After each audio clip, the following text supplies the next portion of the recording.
Ito ang ginagawa ko na front load washing machine, Whirlpool. So ang problem niya, wala siyang power. So natagalan silang humanap ng technician na makakagawa nito. Then meron na rin ibang nagpunta rito na hindi rin magawa kasi board ang problem niya. So ako, nirepair ko yung board niya. So ito yung board.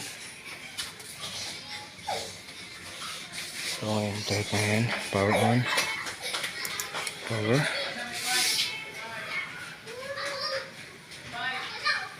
So pinower on ko na sa ginawa kong switch. So pang-testing ko yan. So yan, power na siya. So yan, napag-power ko na siya.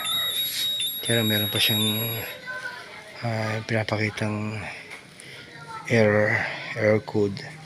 So try ko lang na i-fix muna ito.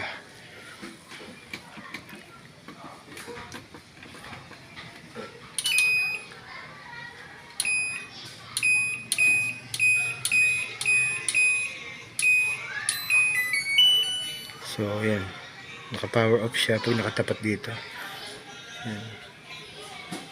Bilog na yan pag nakatapat dito. So lalabas pa siya ng error. So EF2.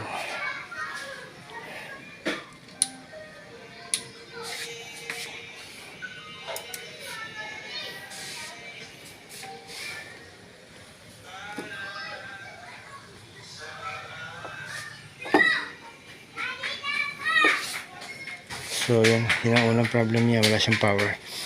Pero ngayon napag-power ko na, so may lumalabas lang na error. So kailangan na tinan ko pa yung ibang possible na dahilan kapag nag-error. Then try ko rin i-fix yung kanyang cover.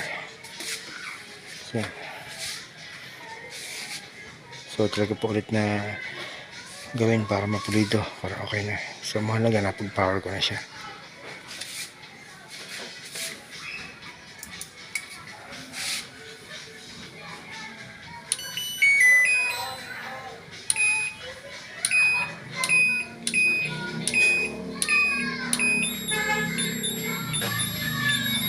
ED1 EF2.